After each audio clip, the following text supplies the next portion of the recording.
जो विशेष गोष्ठी होती है, इस गोष्ठी में उपस्थित उत्तर प्रदेश सरकार में कृषि और कृषि शिक्षा के मंत्री, जिनका योग्य मार्गदर्शन आपको प्राप्त हो रहा था, ऐसे सूर्य प्रताप शाही जी, गोरखपुर के लोकप्रिय सांसद श्री रविकिशन शुक्ला जी, विधान परिषद सदस्य डॉक्टर धर्मेंद्र सिंह जी, महापौर डॉक्टर मंगलेश श्रीवास्तव जी, महिला आयोग की उपाध्यक्ष श्रीमती चारू चौधरी जी, कृषि उत्पादन आयुक्त श्री दीपक कुमार जी, उद्यान, पशुधन और अन्य विभिन्न विभागों के हमारे सभी कृषि विभाग के हमारे अधिकारीगण,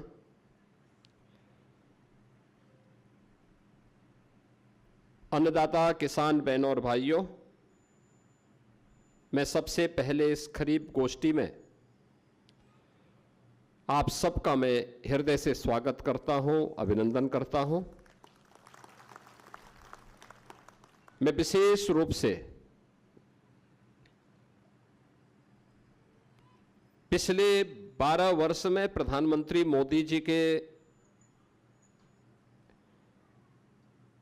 एक यशस्वी नेतृत्व में खेती और किसानी के क्षेत्र में जो परिवर्तन हुआ है, उसके कारण अन्नदाता किसानों के जीवन में हुए परिवर्तन और अन्नदाता किसान भी समाज और राष्ट्र की मुख्य धारा के साथ जुड़ते हुए आत्मनिर्भरता के लक्ष्य को प्राप्त कर रहे हैं, ये सब देख करके सुखद अनुभूति होती है।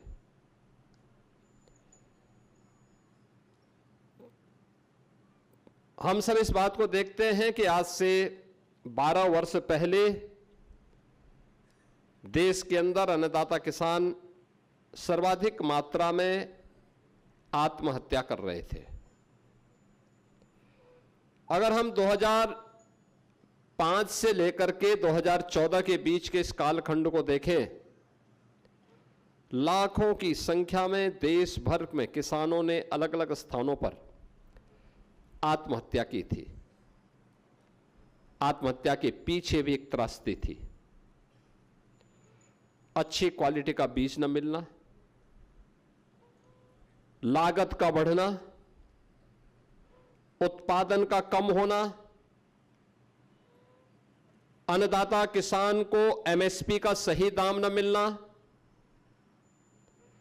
आपदा से बचाव के लिए कोई उपयुक्त प्रबंधन न होना और उन्हें कोई राहत न उपलब्ध करवाना, और अगर अपनी किस्मत से अन्नदाता किसान ने मेहनत करके अन्न उत्पादन कर भी दिया तो उसके क्रय की कोई उचित व्यवस्था नहीं थी, उसका कोई अच्छा एमएसपी नहीं मिल पाता था। स्वतंत्र भारत में पहली बार हुआ है जब अन्नदाता किसान को देश के अंदर कोई सरकार कह रही होगी कि जैसे हम अपने उत्तम स्वास्थ्य के लिए अपना हेल्थ चेकअप करवाते हैं, ऐसे ही धरती माता का भी स्वास्थ्य का परीक्षण होना चाहिए और सॉयल हेल्थ कार्ड अनिवार्य रूप से प्रधानमंत्री जी ने सभी अन्नदाता किसानों के लिए फ्री में उपलब्ध कराने का कार्य 2014 में प्रारंभ किया। प्रधानमंत्री किसान फसल बीमा योजना, प्रधानमंत्री कृषि सिंचाई की योजना, इसको लागू करवाया। देश का लाखों करोड़ रुपया दलहन और तिलहन के आयात में हमें खर्च करना पड़ता था, दुनिया के देशों को देना होता था, उसको अच्छे किस्म के बीज अन्नदाता किसानों को देकर के दलहन और तिलहन के उत्पादन को बढ़ावा देने के लिए विशेष अभियान प्रारंभ करने की कार्रवाई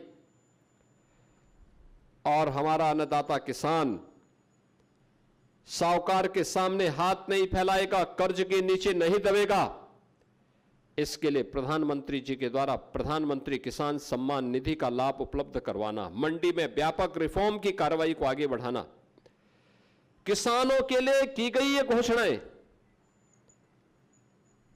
और प्रदेश में जब डबल इंजन की सरकार आई तो हमारी सरकार ने भी इस कदमों को मजबूती के साथ आगे बढ़ाने का कार्य किया।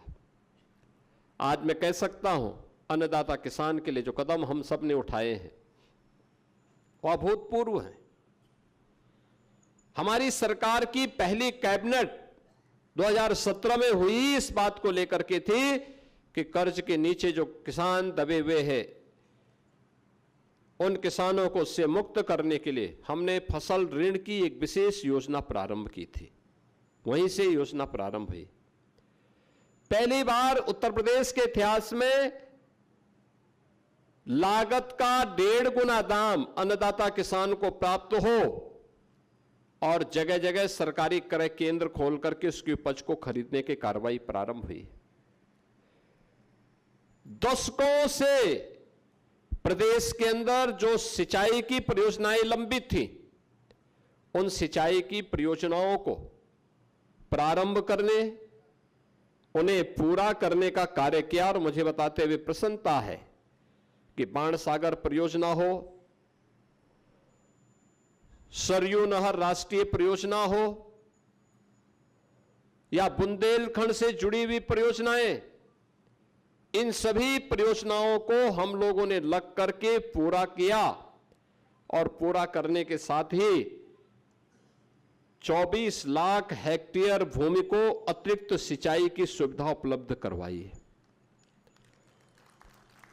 पहली बार हुआ है जब निजी नलकूप यानी सरकारी नलकूप में तो हम फ्री में पानी देते ही है, बिजली देते ही है, लेकिन निजी नलकूप में भी किसानों को फ्री में बिजली देने की व्यवस्था की। उस सारा पैसा 3,000 करोड़ रुपए हम अपने सरकार के खजाने से भरते हैं, लेकिन किसान को राहत हो इसके लिए कदम उठाए हैं। ये पहली बार हुआ। अन्य अनेक प्रकार के कदम उठाए गए और आज मैं मानता हूं उत्तर प्रदेश जैसे राज्य में, उत्तर प्रदेश देश के अंदर सबसे अच्छी उर्वरा भूमि रखता है। दुनिया के अंदर सबसे ज्यादा सिंचित भूमि हमारे पास है। अगर हम इस भूमि को देखें कि कितना प्रतिशत, हमारा लगभग 86% भूमि सिंचित है। तीनों प्रकार की फसलें यूपी के अंदर आज के दिन पे ली जा रही हैं, रबी की भी, खरीफ की भी और जायद की भी। तीनों प्रकार की फसलें यूपी के अंदर ली जा रही हैं। किसान जहां मेहनत कर रहा है वहां उसको अच्छा दाम भी मिल रहा है। लोगों ने मेहनत करना शुरू किया, अच्छा काम शुरू किया, आज परिणाम भी सामने आने शुरू हुए। लेकिन किसान, हमारे अन्नदाता किसानों की मेहनत का परिणाम हमारे सामने आया। इसने उत्तर प्रदेश को समृद्ध राज्यों की श्रेणी में लाके खड़ा कर दिया, बीमारूपन दूर कर दिया यूपी का। 8% से कृषि विकास की दर को लगभग 18% तक पहुंचाने में सफलता प्राप्त की है हमारे अन्नदाता किसानों ने। खाद्यान्न में आत्मनिर्भरता के लक्ष्य को प्राप्त किया। आज उत्तर प्रदेश देश के अंदर सबसे ज्यादा खाद्यान्न उत्पादन करने वाला राज्य है, जबकि क्षेत्रफल में यूपी देश के अंदर चौथे स्थान पे आता है।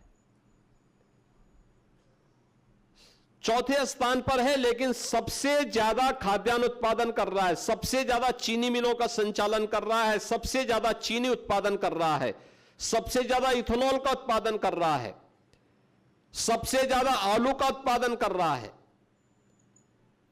वेजिटेबल का उत्पादन कर रहा है, सबसे ज्यादा दुग्ध का उत्पादन कर रहा है।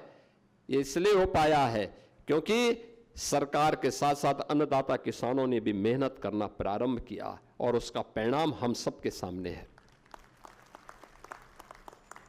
ये सरकार अलग अलग फसलों के समय में, रबी के समय रबी गोष्ठी, खरीफ के समय खरीफ गोष्ठी इसीलिए करती है कि हम अन्नदाता किसानों को बीज की क्वालिटी के बारे में बता सकें, तकनीक के बारे में जानकारी दे सकें, शासन की योजनाओं से अवगत करा सके और सरकार आगे क्या कदम उठाने जा रही है इसके बारे में उनके सुझाव को भी ले सकें।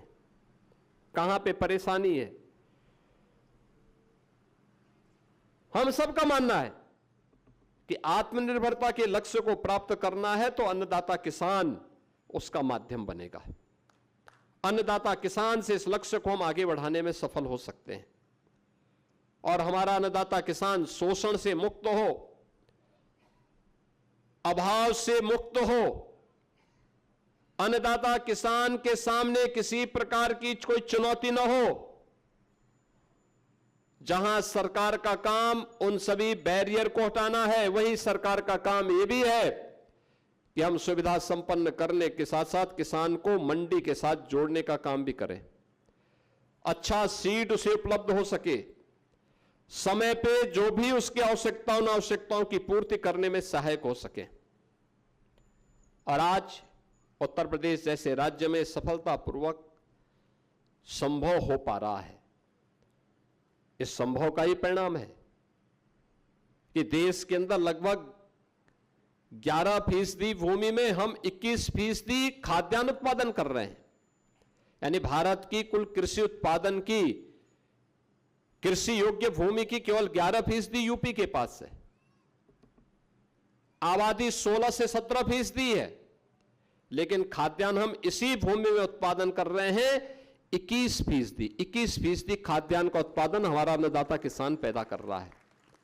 तमाम खाद्यान्न में, वेजिटेबल्स में, औद्यानिक फसलों में उत्तर प्रदेश आज देश को लीड कर रहा है। लेकिन इन सब के बावजूद हमारे सामने चुनौतियां भी हैं और मुझे लगता है देश के अंदर कमोबेश बहुत कम ऐसे राज्य होंगे जिन्होंने किसान के साथ साथ किसान के जो सह किसान हैं, बटाईदार, उनको भी और उनके परिवार के सदस्यों को भी किसी भी आपदा में हादसे का शिकार होने पर मुख्यमंत्री कृषक दुर्घटना बीमा योजना से कवर करने का काम किया। हर वर्ष 1000 करोड़ रुपए हम खर्च करते हैं। कोई किसान किसी आपदा की चपेट में आ गया, अतिवृष्टि से, अनावृष्टि, किसी लू से, किसी आकाशीय बिजली का शिकार हो गया, वन्य जीवों के संघर्ष में शिकार हो गया, 5 लाख रुपए की सहायता अगले 24 घंटे के अंदर उस परिवार को उपलब्ध करवाने का कार्य सरकार करती है। देश के अंदर अन्य राज्यों में नहीं, हम यूपी के अंदर उपलब्ध करवा रहे हैं। लागत का 1.5 गुना दाम हम अन्नदाता किसान को उपलब्ध करवा रहे हैं। हर प्रकार की सुविधाएं उपलब्ध करवाने के लिए सरकार पूरी प्रतिबद्धता के साथ काम कर रही है, लेकिन हमारे सामने चुनौतियां भी हैं। अच्छा बीज मिले, इसके लिए पूर्व प्रधानमंत्री भारत रत्न चौधरी चरण सिंह जी के नाम पर लखनऊ में सीड पार्क का भी निर्माण किया जा रहा है। कुशीनगर में कृषि और प्रौद्योगिकी विश्वविद्यालय का निर्माण किया जा रहा है। कृषि विज्ञान केंद्र आज किसानों को उत्तम तकनीक देने और बीज की क्वालिटी के बारे में जानकारी के एक माध्यम बने हैं। इस सब के बावजूद बहुत कुछ किए जाने की आवश्यकता है। मेरा मानना है जितना हमने अपना उत्पादन बढ़ाया है, इस उत्पादन में अभी लगभग 3 गुना और हम वृद्धि कर सकते हैं। हमें बीज की क्वालिटी को देखना होगा, तकनीक को अपनाना पड़ेगा और समय पे खेती बाड़ी को और फसल चक्र को अपनाना पड़ेगा। उत्पादन अपने आप बढ़ता हुआ दिखाई देगा और इसीलिए आज मैं आपके पास आया हूं आपसे कहने के लिए हम उस दिशा में कार्य अपना प्रारंभ करें। ये चुनौती है। सबसे पहली, खेत में सही बीज किसान को प्राप्त हो।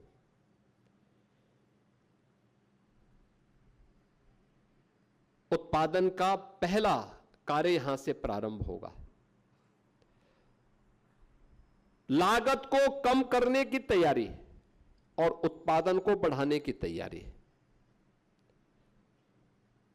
हम खाद्यान्न कितना भी, औद्यानिक फसल कितना भी और वेजिटेबल कितनी भी हम उत्पादन कर लें, लेकिन याद रखना, अगर आपने एक्सपोर्ट के लायक उत्पाद प्रोडक्ट नहीं तैयार किया तो फिर आपको जितना मुनाफा होना चाहिए नहीं होगा।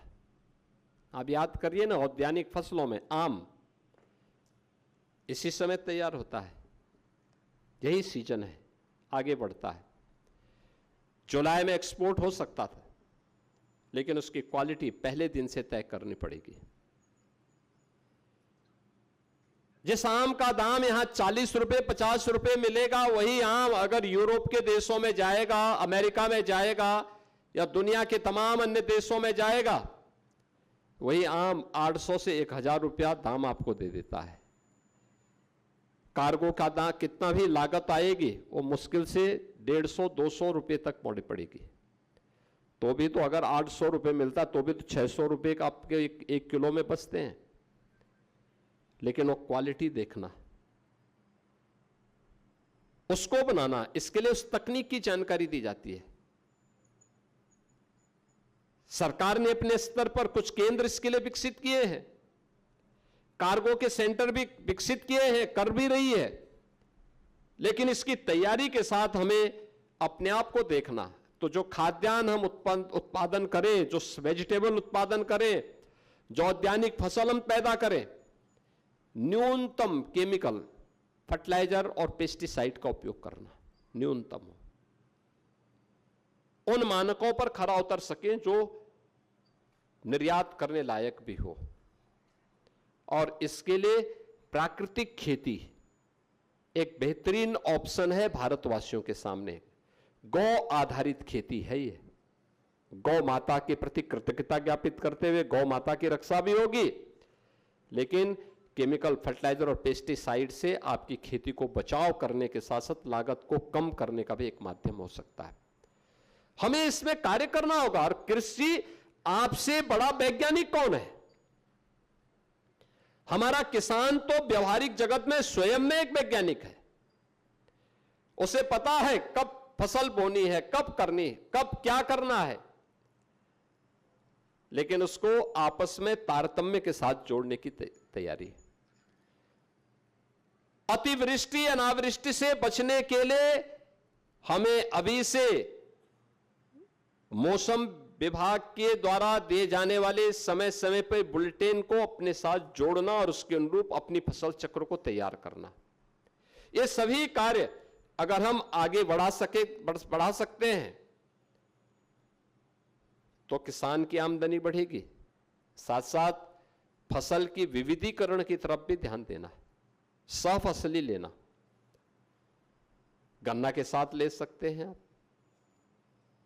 अन्य फसलों के साथ भी, वेजिटेबल्स के साथ भी आप उसको ले सकते हैं। जो किसान कर रहा है अच्छा मुनाफा कमा रहा है और मुझे प्रसन्नता है। उत्तर प्रदेश में किसानों ने इन सभी तकनीकों को अपने यहां अपनाने में कोई कोताही नहीं बरती, तेजी के साथ वे उधर बढ़े हैं। मुझे गत वर्ष मध्य यूपी में कई जनपदों में जाने का अवसर प्राप्त हुआ था और मैंने देखा वहां का अन्नदाता किसान जैसे ही गेहूं की फसल अपने काटा, वह तत्काल उसने अपने खेत में मक्का की खेती प्रारंभ कर दी। और मैंने स्वयं कृषि मंत्री जी ने उन खेतों में जाकर के देखा। हम लोगों ने जब उन किसानों से पूछा भी इससे कोई मुनाफा हुआ, उन्होंने कहा हाँ साहब, प्रति एकड़ 1 लाख रुपए की बचत उनको हो रही है। 1 लाख रुपए प्रति एकड़। यानी पहले यूपी में सिंचाई की सुविधा नहीं थी, सुरक्षा की व्यवस्था नहीं थी, क्रय केंद्र नहीं थे, सरकार की कोई सुविधा नहीं मिलती थी, तो वही किसान एक फसल 2 फसल बामुश्किल बोता था। अच्छे बीज भी नहीं मिल पाते थे। आज वही किसान अपने खेत में 3-3 फसल ले रहा है, अच्छा मुनाफा कमा रहा है, अच्छी दिशा में आगे बढ़ा है, बिना कुछ टैक्स बढ़ाए हम लोगों ने प्रदेश के अंदर किसान को कई अच्छा पैसा एमएसपी के माध्यम से देना प्रारंभ किया। गन्ना किसानों के बारे में साई जी बता रहे थे ना कि 2016-17 में 300 रुपए था, आज हम प्रति क्विंटल 400 रुपया किसान को दे रहे हैं, 400 रुपया। यानी ये चीजें दिखाती है कि सरकार लगातार इस दिशा में कार्य कर रही है और हम सभी लोग मिलकर के इसमें अगर सहयोग कर लें, तकनीक को समय पे उत्पाद अपना ले, अच्छी क्वालिटी के बीज अपना ले, केमिकल फर्टिलाइजर और पेस्टिसाइड को न्यूनतम स्तर पर लाने और उसको प्राकृतिक खेती की तरफ ले जाने का कार्य करेंगे तो उसका बेहतरीन लाभ हम सबको प्राप्त होगा।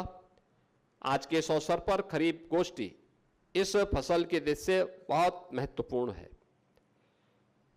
और ये सौभाग्य की बात है कि यूपी में तीनों प्रकार की फसल को यूपी का किसान यहां व्यापक पैमाने पे उत्पादन करने का काम करता है। ये खरीफ की गोष्ठी खरीफ की फसल की चुनौतियों के बारे में, हमें तकनीक का उपयोग करते हुए फसल चक्र को ध्यान में रखते हुए जो भी परिस्थिति आपके सामने आती है उसका मुकाबला हम कैसे कर सकते हैं, क्योंकि इस बार मानसून औसत से कम दिखाया जा रहा है। हमारी रणनीति क्या होनी चाहिए? खरीफ गोष्ठी उसमें आपको एक गाइडेंस का काम कर सकता है, सही दिशा देने का काम कर सकता है।